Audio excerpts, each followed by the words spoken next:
Okay, so once again, this is the second video that's reinforcing the songs and the information that the students have been getting in the beginning banjo course at Frank Hamilton School, which happens to be in Decatur. And if you have any interest in banjo or any folk instruments, call them up because they give really great classes and they're very friendly, so you're not going to feel ill at ease.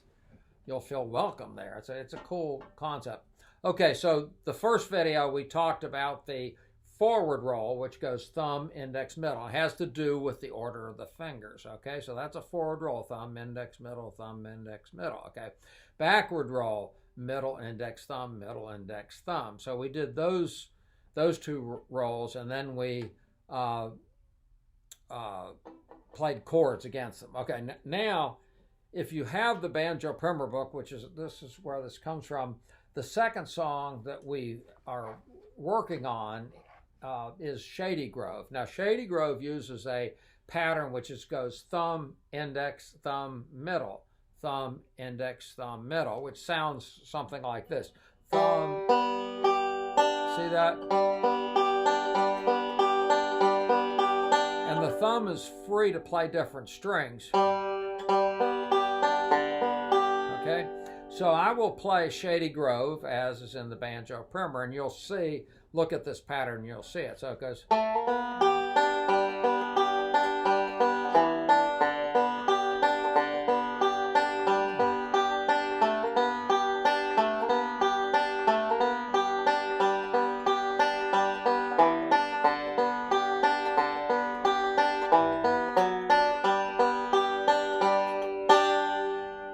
Okay, so that's that pattern.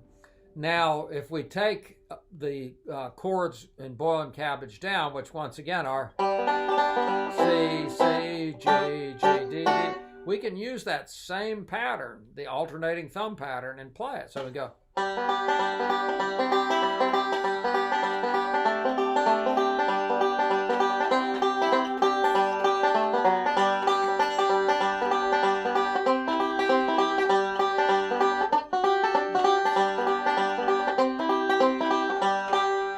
Okay, so on and so forth. The second thing that we did is we skipped the next song, went directly to Cripple Creek, okay? Now, Cripple Creek uses this lick we learned in Shady Grove, which is, it's a 4-note lick, so it's thumb, index, thumb, middle, and you do a hammer up. Now, if you want to sound like a banjo player, you want to be very accurate and you want to be in time, and the way you develop that is by playing the licks over and over again. So if I want to make this one sound good with the hammer on, I play it, then I play 2. Now, when we play Cripple Creek, once you know this particular lick, you already know half the song. So the first part of Cripple Creek is like this. It goes. And once again, when you're practicing to learn a new song, you carefully look at each note, in this case in the first measure, and you break it down. So you start with a slide. Okay. Then we go to a chord. Lo and behold, what's coming up? We're going to do that lick we learned in Shady Grove, which is okay, and then we're going to go.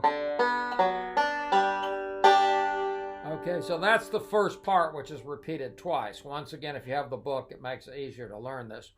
The second part, you take that lick and you play it 3 times. 2, 3. Okay. Then you play it 2 more times.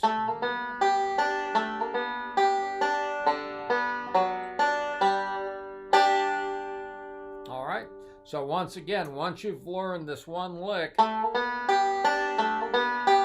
you can now use it in Shady Grove. You can use the finger pattern in Shady Grove, and you already know how to play half of Cripple Creek. So that is that's the conclusion of this video number 2.